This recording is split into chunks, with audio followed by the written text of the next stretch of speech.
జగన్మోహన్ రెడ్డి గారు ఒక ట్వీట్ చేశారు, న్యాయం జరిగితే జరిగినట్టు కనిపించాలి అని చెప్పి, ఈవీఎంల ద్వారా కాకుండా పేపర్ ద్వారా జరిగితే బాగుంటుందని చెప్పడం జరిగింది. దీని మీద మీ అభిప్రాయం? నా అభిప్రాయం కూడా దాన్ని ఏకీభవిస్తానండి. దానికి ఈవీఎంలో 100% చాలా ఎంతో రిమోట్ ఏరియాలో ఉన్న ప్రజలకు కూడా అర్థమైపోయింది ఈవీఎంలు హ్యాక్ చేయబడి అనేసి. మరి దాని గురించి ఎవరు కూడా ఒక కోర్టు ద్వారా కూడా స్పందించినట్టు మాకైతే కనపట్ల. 100కి 200% మోసం జరిగిందండి కంపల్సరీగా. దాని మీద విచారణ జరిపించి తగిన న్యాయం చేస్తే బాగుంటుందని నాకే కాదు చాలామంది ఒపీనియన్స్ అలాగే ఉన్నాయి. మరి అందరూ కూడా వాళ్ళ అభిప్రాయాలు వ్యక్తం చేస్తూనే ఉన్నారు కదా. అది పేపర్స్ ద్వారానే జరుగుతుందండి న్యాయం అనేది, అది కరెక్టే. అంటే అభివృద్ధి జరిగిన దేశాల్లో ప్రపంచంలో ఎక్కడా లేదు, మన భారతదేశంలో ఉందని. ఆ దేశాలు మనకి చాలా తేడా ఉందండి.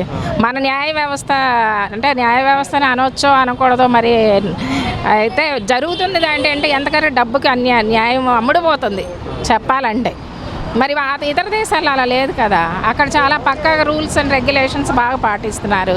మనకి ఇలా లేదు కదా మన ఇండియాలో. అవునండి, నేను అదే అనేది. వాళ్ళు చాలా సిన్సియర్గా ఉంటున్నారు, జెన్యున్గా ఉన్నారు కాబట్టి వాళ్ళకి అది జరుగుతుంది. మనకు అలా ఉందా? మన వ్యవస్థ ఎలా ఉంది? మన వ్యవస్థలో అంతా అన్యాయమే కదా, అధర్మమే జయిస్తుంది. ధర్మం ఎక్కడుంది చెప్పండి? దాన్ని బట్టి అక్కడికన్నా ఇక్కడ దాంతో కంపేర్ చేసుకుంటే మనం చాలా మారాలి మన దేశం, అవునా కాదా? చాలా మారాలి మన దేశం. దాంతో కంపేర్ చేసుకోవడం అనవసరం అండి. కొన్ని విషయాలు చేసుకోవచ్చు టెక్నాలజీ పరంగా, మన డెవలప్మెంట్ కోసం కొన్ని విషయాల్లో చేసుకోవచ్చు. కానీ కొన్ని విషయాల్లో మాత్రము మనకి న్యాయం అనేది లేదు. కుల రాజకీయాలు అయిపోయినాయి, న్యాయ వ్యవస్థ అనేది దిగజారిపోతుంది చెప్పాలంటే. దాన్ని బట్టి జగన్మోహన్ గారు చేసిన ట్వీటే సమంజసనీయము నా ఉద్దేశం. జగన్మోహన్ రెడ్డి గారు రిషికొండ మీద ఏర్పరిచిన భవనం ప్రభుత్వ భవనం అని వైసీపీ వాళ్ళు అంటున్నారు. కాదు, ఇది జగన్మోహన్ రెడ్డి విలాసం కోసం కట్టించుకున్నారని టీడీపీ వాళ్ళు ఆరోపిస్తున్నారు. అందరికీ దాని గురించి ఏది కామెంట్ చేయలేను. నేనైతే వినలేదు ఆ విషయాన్ని. మరి అది నిన్నటి నుంచి వస్తున్నట్టుంది, వినలేదు. మరి అలా అయితే మరి చేసే పరిస్థితులు లేవు జగన్మోహన్ రెడ్డి గారికి. వీళ్ళు మరి విదేశాలు వెళ్ళి ఖర్చు పెట్టారు కదా, ఇది కనపడుతుంది మనకి. వాళ్ళు విదేశాలు వెళ్ళి మరి లోకేష్ ఫుడ్ ఖర్చులకి వాటి అన్నిటికీ కోట్లు ఖర్చు పెట్టారు, అది కనపడలేదు, ఇది కనపడుతుంది. దాన్ని బట్టి విమర్శిస్తూ ఉంటారు. దానిదే ఉంది. ఫర్నిచర్ కూడా దొంగతనం చేశారని చెప్పి. ఎక్కడ ఫర్నిచర్ దొంగతనం చేశారంట? ఏదండి వాళ్ళకి నచ్చినట్టుగా ఇప్పుడు వాళ్ళ ప్రభుత్వం వచ్చింది కదా, ఇష్టానుసారంగా ఆరోపణలు చేస్తారు. దానిదే ఉంది. అంటే నేను ఏ పార్టీకి సంబంధించి కాదండి, న్యాయంగానే మాట్లాడతాను. నేను ఒక సోషల్ సర్వీస్ చేస్తూ ఉంటాను నేను ఆర్ఫనేజ్లో. సో దాన్ని బట్టే న్యాయం అనేది పేదలకు జరిగింది, ఎవరి ద్వారా జరిగిందో ప్రతి ఒక్కళ్ళకి తెలిసింది. దేశ విదేశాల్లో కూడా ఎట్లా మన ఏపీలో ఎలా ఉందో డెవలప్మెంట్, ముందు స్కూల్స్ డెవలప్ అయ్యింది అన్నీ తెలిసిందే కదా విషయాలు. వాళ్ళ ప్రభుత్వం కాబట్టి ఎన్నో ఆరోపణలు చేయడానికి అవకాశం ఉంటుంది. ఈరోజు పవన్ కళ్యాణ్ గారు డిప్యూటీ సీఎంగా బాధ్యతలు సేకరించబోతున్నారు, మీ అభిప్రాయం? ఏం చెప్తామండి దానికి? ఏం చెప్తామండి, ఆయన మాట్లాడటమే రాదు. అదే చెప్పట్లా, వాళ్ళు గెలిచారు, వాళ్ళ చేతిలో ఉంది ప్రభుత్వం, 5 ఏళ్ళ ప్రభుత్వం ఉంది కాబట్టి వాళ్ళు ఏదైనా చేయగలరు. మరి మనం ఇంకేం మార్చలేం కదా, మేమేముంది సామాన్యులు, ఏం మార్చగలం చెప్పండి? ఇంకా 21-29 అసలు అసంభవం గెలవడం అనేది. చిన్నపిల్లలు కూడా నవ్వుతున్నారండి. ఒక్క సీట్ రానోడు క్యాలిక్యులేషన్గా ప్లాన్డ్గా ప్లాన్డ్గా చేశారు అంతే. ఇది 100% తెలిసిపోతుంది ప్రజానికానికి.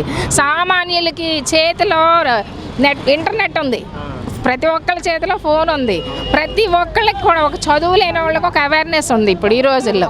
దాన్ని బట్టి తెలిసిపోతుంది ఎవరు ఏం చేశారు ఏంటి అనేది 100% తెలుస్తుంది. మరి వాళ్ళ మనసాక్షులకి తెలుస్తుందో లేదో నాకు మరి తెలుస్తుంది. మనసాక్షి అనేది ఉంటుంది, ఖచ్చితంగా తెలుస్తుంది. మార్పు కోరుకుంది రాష్ట్రం అని చెప్పాలి. రాష్ట్రం మార్పు కోరుకోలేదండి. మార్పు కోరుకుంటే అంత బాగా చేస్తే మరి 1919లోనే వేసేవాళ్ళు కదా, 2019లోనే మరి వచ్చేవాడుగా మళ్ళీ. మరి అప్పుడు ఎందుకు అంత ఓడించారు ప్రజలు? మరి ఏది కాబట్టి, ఏం చేయలేదు కాబట్టి మార్పు కోరుకోవడం. ఇప్పుడు గ్రౌండ్ నుండి వస్తుందండి. ఇప్పుడు డెవలప్మెంట్ అనేది ఏంటంటే జగన్మోహన్ రెడ్డి గారు మెయిన్ విద్య, వైద్యం. ప్రజలకి ఏంటంటే కష్టపడుతున్నారు, వాళ్ళకి వాళ్ళ ఇళ్ళ దగ్గరికి వెళ్ళి వాళ్ళకి రేషన్ ఇవ్వడము ఇవన్నీ చేశారు. అది డెవలప్మెంట్ అనేది చెట్టు వేయడంతో కనపడదండి.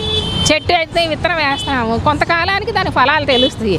ఇంకొక 5 సంవత్సరాలు వచ్చినట్టయితే మాత్రం ఖచ్చితంగా రిజల్ట్ తెలిసేది. బట్ కానీ రానివ్వలేదు వాళ్ళు. దానికి ఏం చేయగలుగుతాం? పవన్ కళ్యాణ్ గారును బీజేపీ కూడా కలవడం జరిగింది, అందుకే అభివృద్ధి చేస్తారని అనుభవంతో చేశారని చెప్పారు. ఏమో ఇంకా అభివృద్ధి అనేది పోటీగా ఏమన్నా చేయవచ్చేమో కొంతవరకు. మళ్ళీ ఎందుకంటే వచ్చే పరిస్థితి లేదు, 100% వాళ్ళ పరిస్థితి లేదు కాబట్టి ప్రీ ప్లాన్డ్గా చేశారు. 100% ప్రీ ప్లాన్డ్గానే చేశారు వాళ్ళు. ఏంటంటే పంచుకున్నట్టుగా నీకు వీళ్ళ సీట్లు లేకపోతే ప్రతి చోట చేసిన ఎమ్మెల్యేలు ఉన్నారు, మినిస్టర్స్ ఉన్నారు, అందరినీ పక్కాగా ఓడిపోయారంటే అర్థం తెలియట్లేదా? కేతిరెడ్డి గారు కూడా కొంతమంది ఈ మధ్యకాలంలో ఒక మీడియా ముందుకు వచ్చి ఎక్స్ప్లెయిన్ చేస్తున్నారు, ఇట్లా ఇలా చోట ఇలా ఈవీఎంల ట్యాపింగ్ జరిగింది. అది కరెక్టేనండి, అది నిజమే చేస్తుంది. చేసినా మరి ఇంకేది వెయిట్ చేసి చూడాలండి ఎలా జరుగుతుందో మరి ఏంటో మరి దానికి న్యాయ వ్యవస్థ ఏమన్నా చొరవ తీసుకొని అని చేయగలదో లేదో. మరి ప్రభుత్వం వాళ్ళ చేతిలోకి వెళ్ళిపోయింది, సెంట్రల్ గవర్నమెంట్ కూడా మోడీ గారి చేతిలోకి వెళ్ళిపోయింది కాబట్టి ఇంకా కొంత తప్పదు.